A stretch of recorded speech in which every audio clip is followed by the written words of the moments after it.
दोस्तों नमस्कार, ये है मार्गदर्शन फॉर सिविल सर्विसेज। मैं अनुराग चौधरी। दोस्तों सभी परीक्षाओं के सामान्य ज्ञान और सामान्य अध्ययन के अंतर्गत भारतीय राज्य व्यवस्था खंड बहुत ही महत्वपूर्ण है, क्योंकि यहाँ से कई सारे प्रश्न पूछे जाते हैं।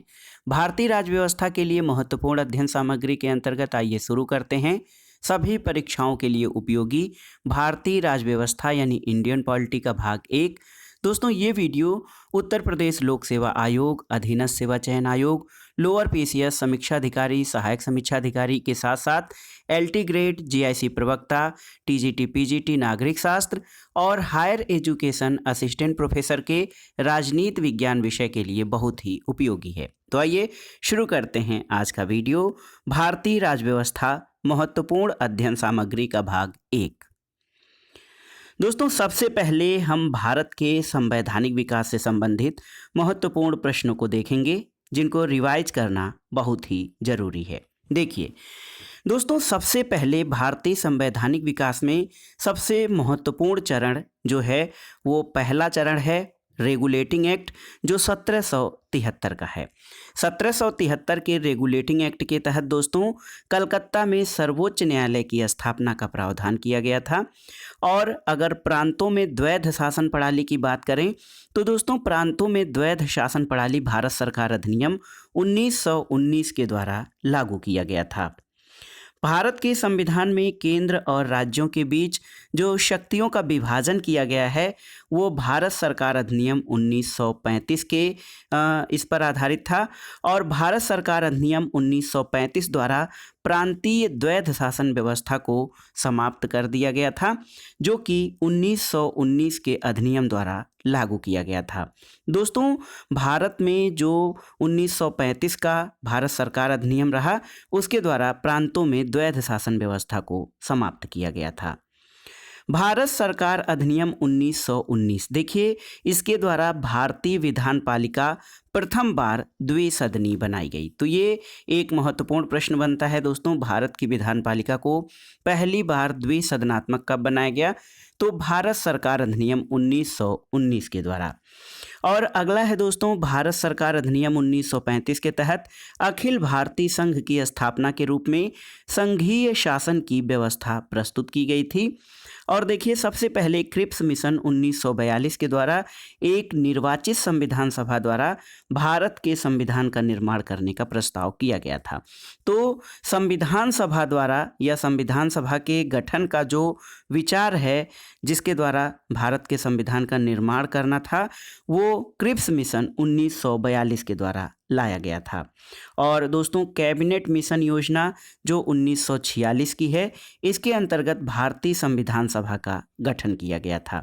और 9 दिसंबर 1946 ये तिथि बहुत ही महत्वपूर्ण है दोस्तों। 9 दिसंबर 1946 को संविधान सभा की पहली बैठक हुई थी, जिसकी अध्यक्षता संविधान सभा के अस्थायी अध्यक्ष डॉक्टर सच्चिदानंद सिन्हा द्वारा की गई थी। और 11 दिसंबर 1946 को संविधान सभा ने डॉक्टर राजेंद्र प्रसाद को संविधान निर्मात्री सभा का अस्थायी अध्यक्ष चुना था। दोस्तों उद्देश्य प्रस्ताव, देखिए संविधान सभा में उद्देश्य प्रस्ताव 13 दिसंबर 1946 को पंडित जवाहरलाल नेहरू द्वारा प्रस्तुत किया गया था। और इसको संविधान सभा ने 22 जनवरी 1947 को स्वीकार किया था। और भारतीय संविधान के निर्माण में संविधान सभा को कितना समय लगा था? तो ये 2 वर्ष 11 माह और 18 दिन का समय लगा था। और भारतीय संविधान निर्माण में जो ये समय लगा था, उस दौरान कुल 11 अधिवेशन हुए थे। कुछ महत्वपूर्ण समितियां और उनके अध्यक्ष के बारे में जान लेते हैं। दोस्तों संविधान सभा की प्रांतीय संविधान समिति के अध्यक्ष सरदार वल्लभ भाई पटेल थे। और सबसे महत्वपूर्ण समिति जो संविधान सभा की थी, प्रारूप समिति यानी ड्राफ्ट कमेटी, उसके अध्यक्ष डॉक्टर भीमराव अंबेडकर थे। भारतीय संविधान के निर्माण के समय BN राव यानी बेनेगल नरसिंह राव दोस्तों, इनको संवैधानिक सलाहकार नियुक्त किया गया था। संविधान सभा में अगर महिला सदस्यों की बात करें तो कितनी महिला सदस्य थीं? 15 महिला सदस्य थीं संविधान सभा में। 22 जुलाई 1947 को संविधान सभा ने अपने चौथे अधिवेशन में सबसे पहले भारत का राष्ट्रीय ध्वज स्वीकार किया था। आइए देख लेते हैं दोस्तों अंतरिम मंत्रिमंडल और इसके सदस्यों के बारे में। दोस्तों जवाहरलाल नेहरू को अंतरिम सरकार में कार्यकारी परिषद के उपाध्यक्ष, विदेशी मामले और राष्ट्रमंडल का प्रमुख चुना गया था। सरदार वल्लभ भाई पटेल के पास गृह, सूचना और प्रसारण मंत्रालय था। बलदेव सिंह रक्षा मंत्री, जान मथाई उद्योग और आपूर्ति मंत्री, आसफ अली रेल मंत्री और देखिए जगजीवन राम के पास श्रम मंत्रालय, लियाकत अली के पास वित्त मंत्रालय, जोगेंद्र नाथ मंडल दोस्तों ये विधि मंत्री थे और सी राजगोपालाचारी शिक्षा मंत्री, डॉक्टर राजेंद्र प्रसाद कृषि और खाद्य मंत्री थे। दोस्तों डॉक्टर राजेंद्र प्रसाद संविधान निर्मात्री परिषद की तदर्थ राष्ट्रीय ध्वज समिति के अध्यक्ष भी थे। और देखिए 26 नवंबर 1949 ये तिथि बहुत ही महत्वपूर्ण है और 26 नवंबर 1949 को भारतीय संविधान को संविधान सभा द्वारा अंगीकृत किया गया था और 26 जनवरी 1950 को भारतीय संविधान लागू हुआ था। संविधान सभा द्वारा दोस्तों 24 जनवरी 1950 को राष्ट्रीय गीत और राष्ट्रगान को अपनाया गया था।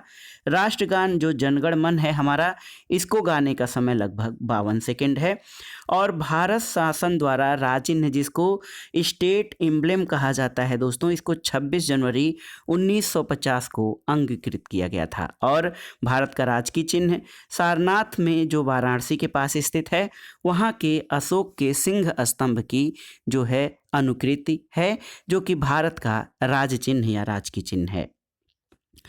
दोस्तों भारतीय संविधान पर जो है विदेशी संविधान या विदेशी शासन का प्रभाव भी रहा है और भारत के संविधान में कई सारे प्रावधान विदेशों के संविधान से लिए गए हैं। देखिए भारतीय राजनीतिक व्यवस्था में संविधान की सर्वोच्चता का सिद्धांत अपनाया गया है और आप जानते हैं ब्रिटेन में दोस्तों, ब्रिटेन में संसद की सर्वोच्चता को अपनाया गया है, जबकि भारत की राजनीतिक व्यवस्था में संविधान सर्वोच्च है।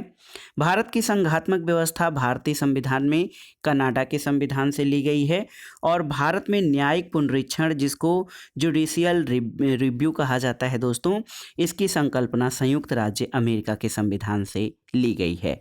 और भारत की संसदीय प्रणाली भारतीय संविधान में ग्रेट ब्रिटेन यानी यूनाइटेड किंगडम से ली गई है और भारतीय संविधान में जो राज्य के नीति निर्देशक तत्व यानी डायरेक्टिव प्रिंसिपल्स ऑफ स्टेट्स हैं, ये आयरलैंड के संविधान से लिए गए हैं। दोस्तों भारतीय संविधान में मूल अधिकार या फंडामेंटल राइट्स संयुक्त राज्य अमेरिका से लिए गए हैं और मौलिक कर्तव्यों का विचार पूर्व सोवियत संघ यानी रूस के संविधान से ग्रहण किया गया है। भारत के संविधान में आपात उपबंध की संकल्पना जर्मनी के संविधान से ली गई है और भारतीय संविधान में जो समवर्ती सूची है, इसका प्रावधान ऑस्ट्रेलिया से लिया गया है। देख लेते हैं एक बॉक्स या चार्ट के माध्यम से हम भारतीय संविधान के विदेशी स्रोत के बारे में। सबसे पहले संयुक्त राज्य अमेरिका से जानते हैं क्या क्या चीज़ें ली गई हैं संविधान में। तो दोस्तों संयुक्त राज्य अमेरिका से मौलिक अधिकार, न्यायिक पुनरावलोकन, संविधान की सर्वोच्चता, न्यायपालिका की स्वतंत्रता, निर्वाचित राष्ट्रपति और उस पर महाभियोग, उपराष्ट्रपति, उच्चतम और उच्च न्यायालय के न्यायाधीशों को हटाने की प्रक्रिया और विधि और वित्तीय आपात, ये संयुक्त राज्य अमेरिका के संविधान से लिए गए हैं। ब्रिटेन के संविधान से याद रखिएगा संसदीय शासन प्रणाली, एकल नागरिकता और विधि का शासन और संसदीय विशेषाधिकार दोस्तों, ये ब्रिटेन के संविधान से अपने यानी भारत के संविधान में ग्रहण किए गए हैं। इसके अलावा देखा जाए आयरलैंड के संविधान से नीति निर्देशक तत्व, राष्ट्रपति के निर्वाचक मंडल की व्यवस्था, राष्ट्रपति द्वारा राज्यसभा में साहित्य, कला, विज्ञान, समाज सेवा आदि के क्षेत्र में ख्याति प्राप्त व्यक्तियों का मनोनयन, ये सभी आयरलैंड के संविधान से लिए गए हैं। दोस्तों ऑस्ट्रेलिया के संविधान से प्रस्तावना की भाषा, समवर्ती सूची का प्रावधान, केंद्र और राज्य के बीच संबंध और शक्तियों का विभाजन, ये ऑस्ट्रेलिया के संविधान से लिए गए हैं। जर्मनी के संविधान से आपात के प्रवर्तन के दौरान राष्ट्रपति को मौलिक अधिकार संबंधी शक्तियाँ, ये जर्मनी के वाइमर संविधान से ली गई हैं। और दोस्तों भारत की संघात्मक विशेषताएं कनाडा से ली गई हैं। अवशिष्ट शक्तियां केंद्र के पास होना, राज्यपाल की नियुक्ति विषयक प्रक्रिया और संघ और राज्य के बीच शक्तियों का विभाजन, ये कनाडा के संविधान से लिया गया है। दोस्तों संविधान संशोधन की प्रक्रिया का प्रावधान ये दक्षिण अफ्रीका से, और मौलिक कर्तव्यों का प्रावधान सोवियत संघ रूस से, और दोस्तों विधि द्वारा स्थापित प्रक्रिया ये जापान के संविधान से भारतीय संविधान में ग्रहण किया गया है। आइए संविधान की प्रस्तावना पर आधारित महत्वपूर्ण प्रश्नों को देखते हैं। दोस्तों प्रस्तावना का गणतंत्र शब्द ये स्पष्ट करता है कि भारत में राष्ट्राध्यक्ष यानी राष्ट्रपति वंशानुगत रूप से न होकर निर्वाचित होगा, और ये स्थिति यानी गणतंत्र और राजतंत्र परस्पर विरोधी विचारधाराएं हैं। राजतंत्र में जो राष्ट्राध्यक्ष होता है वो वंशानुगत पद होता है, जबकि गणतंत्र में राष्ट्राध्यक्ष वंशानुगत न होकर निर्वाचित होता है।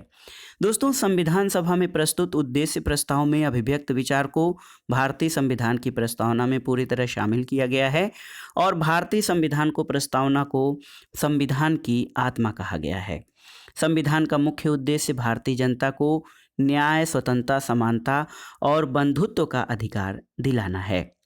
देखिए भारतीय संविधान का अनुच्छेद 1 भारत तथा इंडिया दोनों नाम उल्लिखित हैं, और भारतीय संविधान में लोकतांत्रिक गणराज्य प्रणाली को अपनाया गया है। दोस्तों भारतीय संविधान की प्रस्तावना यानी उद्देशिका में अब तक केवल एक बार 1976 में संशोधन हुआ है, और ये 42वां संविधान संशोधन अधिनियम 1976 द्वारा भारतीय संविधान की प्रस्तावना में 3 शब्द जोड़े गए थे। याद रखिएगा इन शब्दों को, समाजवादी, पंथनिरपेक्ष और अखंडता।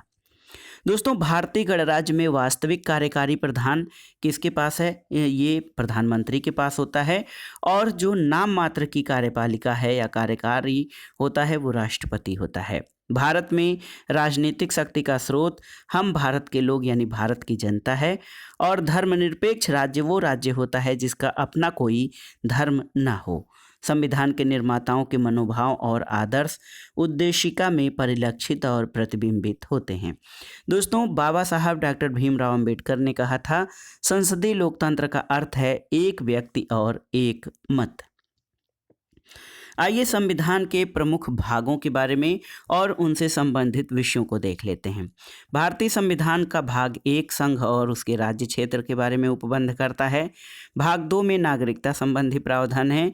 भाग 3 मूल अधिकारों से संबंधित है, और भाग 4 राज्य की नीति निर्देशक तत्वों से संबंधित है। 4 का मूल कर्तव्य, भाग 5 में संघ, और भाग 5 के अध्याय 1 में कार्यपालिका, अध्याय 2 में संसद, और अध्याय 3 में राष्ट्रपति की विधायी शक्तियाँ, अध्याय 4 संघ की न्यायपालिका, अध्याय 5 भारत के नियंत्रक और महालेखा परीक्षक, अध्याय 6 में राज्य, और अध्याय 7 में दोस्तों भाग 7 में देखिए ये भाग 6 में राज्यों से संबंधित उपबंध, भाग 7 के प्रथम अनुसूची के भाग ख राज्य निर्दिष्ट कर दिए गए हैं। भारतीय संविधान का भाग 8 संघ राज्य क्षेत्र से संबंधित है, और 9वां भाग ये पंचायतों से संबंधित है। भाग 9 का न्यायपालिकाओं से संबंधित है। अगर हम संविधान के भाग 10 की बात करें तो भाग 10 अनुसूचित और जनजाति क्षेत्रों से संबंधित है। भाग 11 में संघ और राज्यों के बीच संबंधों का वर्णन है। भाग 12 वित्त, संपत्ति, संविदाएं और वाद से संबंधित है। संविधान का भाग 13 भारत के राज्य क्षेत्र के अंतर व्यापार, वाणिज्य और समागम की स्वतंत्रता से संबंधित है। भाग 14 संघ और राज्यों के अधीन सेवाओं से। दोस्तों भाग 14 का अधिकरण देखिए अधिकरण से संबंधित है। भाग 15 निर्वाचन से। 16 ये कुछ वर्गों के संबंध में विशेष उपबंध। भाग 17 राजभाषा। 18 यानी भारतीय संविधान का भाग 18 इमरजेंसी प्रोविजंस यानी आपातकालीन उपबंध। भाग 19 प्रकीर्ण यानी मिसलेनियस है, और संविधान में संशोधन ये भाग 20 में उपबंध है। भाग 21 में अस्थायी संक्रमणकालीन और विशेष उपबंध हैं, और संविधान के भाग 22 में दोस्तों यहाँ पर देखिए संक्षिप्त नाम, प्रारंभ, हिंदी में प्राधिकृत पाठ और निरसन दिया गया है। आइए देखते हैं भारतीय संविधान में अनुच्छेद और अनुसूचियाँ। देखिए भारतीय संविधान के मूल पाठ में 22 भाग 395 अनुच्छेद और 8 अनुसूचियां थीं और वर्तमान में अनुसूचियां बढ़कर 12 हो गई हैं। दोस्तों, भारतीय संविधान में 9वीं अनुसूची राज्य भूमि सुधार अधिनियमों को संवैधानिक सुरक्षा प्रदान करने के लिए प्रथम संविधान संशोधन अधिनियम 1951 द्वारा शामिल की गई थी। भारतीय संविधान में 10वीं अनुसूची का संबंध किससे है? तो ये दल बदल विरोधी कानून से संबंधित है और ये 52वें संविधान संशोधन अधिनियम 1985 के द्वारा 10वीं अनुसूची जोड़ी गई थी। देखिए, शिक्षा, विद्युत और वन, आर्थिक नियोजन ये सभी समवर्ती सूची में शामिल हैं। संघ सूची, राज्य सूची और समवर्ती सूची है। संघ सूची पर केंद्र को कानून बनाने का अधिकार है, राज्य सूची पर राज्यों को, जबकि समवर्ती सूची पर केंद्र और राज्य दोनों को कानून बनाने का अधिकार है। दोस्तों, कृषि, पंचायती राज, भूमि सुधार और पुलिस ये राज्य सूची में शामिल हैं और जनगणना, रक्षा, रेलवे, बीमा, वैदेशिक मामले ये संघ सूची के महत्वपूर्ण विषय हैं। दोस्तों, भारतीय संविधान की उद्देशिका को संविधान की आत्मा कहा गया है, लेकिन यदि प्रश्न पूछा जाए कि डॉक्टर भीमराव अंबेडकर के संदर्भ में संविधान का हृदय और आत्मा क्या है, तो दोस्तों संवैधानिक उपचारों के अधिकार को बाबा साहब डॉक्टर भीमराव अंबेडकर ने संविधान की आत्मा कहा है। आइए देखते हैं भारतीय शासन प्रणाली से संबंधित महत्वपूर्ण तथ्यों को। दोस्तों, भारतीय संविधान में संसदात्मक शासन प्रणाली को अपनाया गया है। संसदात्मक शासन प्रणाली में कार्यपालिका विधायिका द्वारा नियंत्रित होती है और कार्यपालिका विधायिका के प्रति उत्तरदायी होती है। दोस्तों, भारत में राजनीतिक सत्ता का मुख्य स्रोत संसद है। आइए देखते हैं राज्य और संघ राज्य क्षेत्रों के बारे में। दोस्तों, नए राज्यों के गठन की शक्ति संसद में निहित है। संविधान के प्रथम अनुच्छेद के अनुसार भारत राज्यों का संघ यानी यूनियन ऑफ स्टेट है और भारत में दोस्तों संघ राज्यों का प्रशासन राष्ट्रपति के द्वारा किया जाता है। संघ राज्य यानी केंद्र शासित प्रदेश यानी यूनियन टेरिटरीज। पहली अनुसूची में निर्दिष्ट संघ की इकाइयों को राज्य कहा जाता है और भारत के राज्य क्षेत्र को 3 भागों राज्यों के राज्य क्षेत्र, संघ राज्य क्षेत्र और सरकार द्वारा अर्जित राज्य क्षेत्र में विभाजित किया गया है। संविधान में अगर राज्यों की सीमाओं में परिवर्तन करने की बात करी जाए तो संविधान में राज्यों की सीमाओं में परिवर्तन का अधिकार भारतीय संसद को है और भारतीय संघ में नए राज्यों को प्रवेश देने का अधिकार भी संसद के पास है। दोस्तों, आइवर जेनिंग्स एक विचारक हैं। इन्होंने भारतीय संघ को ऐसा संघ कहा है जिसमें केंद्रीकरण की सशक्त प्रवृत्ति पाई जाती है और भारतीय संघ व्यवस्था को केसी वियर ने अर्ध संघात्मक कहा है।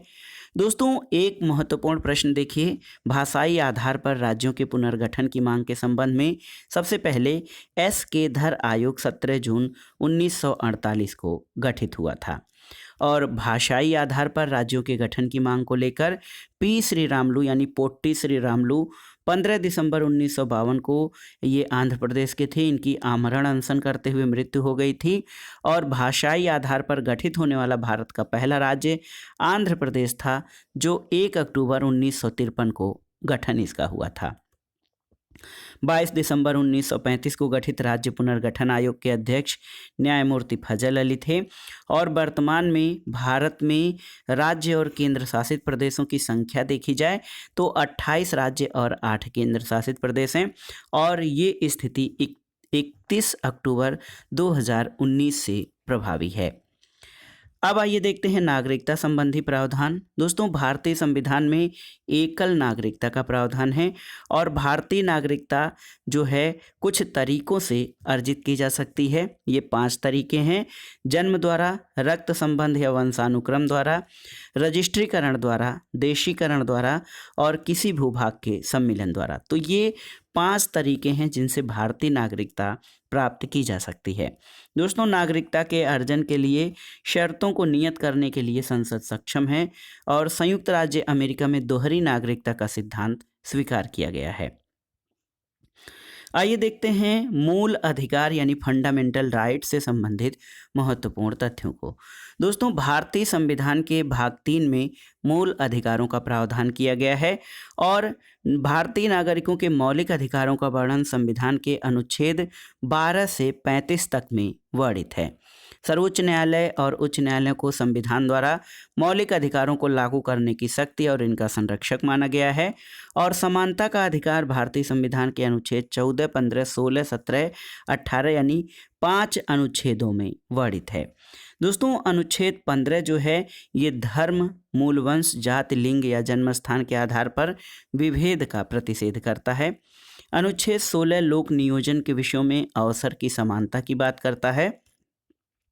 और अनुच्छेद 17 द्वारा अस्पृश्यता का अंत किया गया है। संविधान का अनुच्छेद 18 उपाधियों के अंत से संबंधित है और अनुच्छेद 20 में अपराधों के लिए दोष सिद्धि के संबंध में संरक्षण का प्रावधान है। भारतीय संविधान के वर्णित मूल अधिकारों के अनुच्छेद 24 के तहत कारखानों आदि में 14 वर्ष से कम आयु के बालकों के नियोजन का प्रतिषेध है। अनुच्छेद 23 दोस्तों मानव के दुर्व्यवहार और बालाश्रम को प्रतिषेध करता है। संविधान में प्रत्यक्ष रूप से प्रेस की स्वतंत्रता का उल्लेख नहीं है, किंतु अनुच्छेद 19(1) क के अंतर्गत वाक स्वातंत्र्य और अभिव्यक्त स्वातंत्र्य में न्यायालय द्वारा इसको यानी प्रेस की स्वतंत्रता को शामिल किया गया है। एक महत्वपूर्ण अनुच्छेद है 21। दोस्तों, संविधान का अनुच्छेद 21 प्राण और दैहिक स्वतंत्रता के संरक्षण से संबंधित है और अनुच्छेद 25 का संबंध धर्म की स्वतंत्रता से है।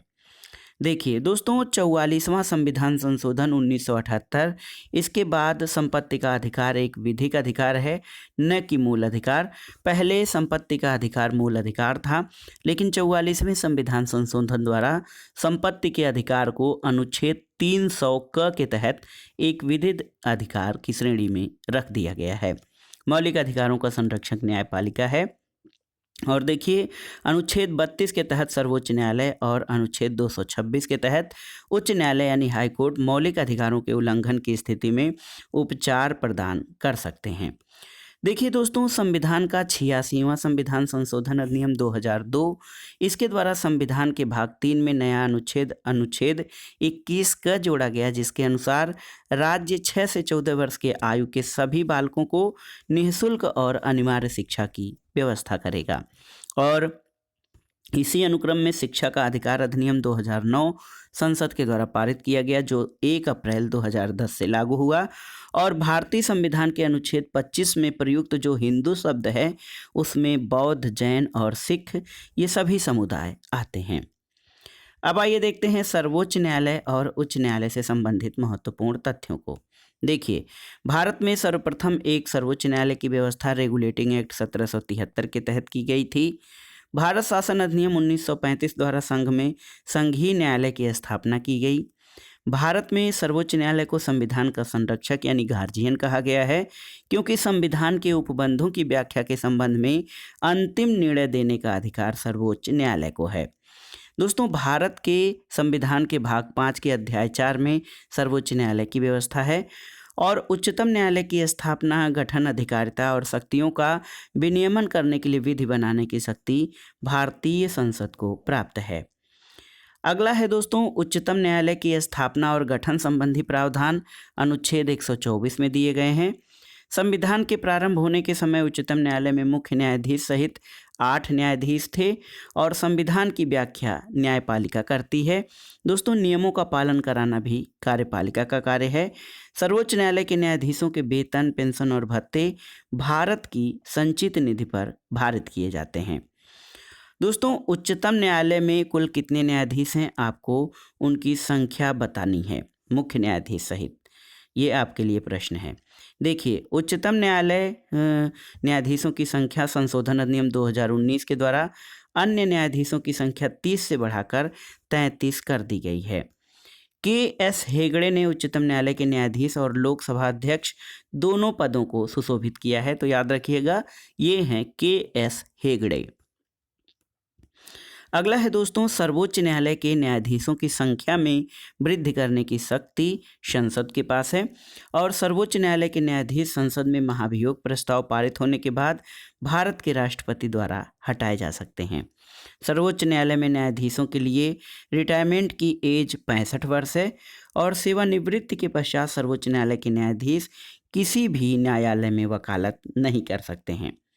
सर्वोच्च न्यायालय ने संविधान का मूल ढांचे का सिद्धांत या जो हमारा फंडामेंटल स्ट्रक्चर है, इसका सिद्धांत केशवानंद भारती बनाम केरल राज्यवाद 1973 में प्रतिपादित किया। दोस्तों, संविधान की व्याख्या करने का अंतिम अधिकार सर्वोच्च न्यायालय के पास है और सर्वोच्च न्यायालय को संविधान का संरक्षक घोषित किया गया है। राष्ट्रपति को सर्वोच्च न्यायालय से कानूनी मामलों पर परामर्श करने का अधिकार अनुच्छेद 143 यानी 143 के तहत है और सर्वोच्च न्यायालय के अधिकार क्षेत्र को बढ़ाने का अधिकार संसद को दिया गया है। भारतीय संविधान के अनुच्छेद 32 जो इसमें संवैधानिक उपचारों का अधिकार है, इसके तहत सर्वोच्च न्यायालय भारतीय नागरिकों को मौलिक अधिकारों की सुरक्षा की गारंटी देता है और लास्ट में देश के किसी भी न्यायालय में चल रहे वाद को अन्यत्र भेजने का अधिकार सर्वोच्च न्यायालय के पास है। तो दोस्तों, ये था आज का वीडियो। सभी परीक्षाओं के लिए उपयोगी और महत्वपूर्ण अध्ययन सामग्री के अंतर्गत भारतीय राज्य व्यवस्था का पहला भाग। दोस्तों, ये वीडियो LT ग्रेड, GIC प्रवक्ता, government degree college, assistant professor और UGC नेट JRF परीक्षा के राजनीति विज्ञान और नागरिक शास्त्र के लिए भी बहुत ही उपयोगी हैं। आप इन प्रश्नों को तैयार कर लीजिएगा और ये वीडियो बनाने का उद्देश्य कम से कम समय में भारतीय राज्य व्यवस्था को रिवाइज कराना है। तो ये था आज का वीडियो आपको कैसा लगा हमें कमेंट बॉक्स में ज़रूर बताइएगा। वीडियो को लाइक करें, शेयर करें और इस चैनल मार्गदर्शन फॉर सिविल सर्विसेज को सब्सक्राइब करें। वीडियो देखने के लिए धन्यवाद दोस्तों। नमस्कार।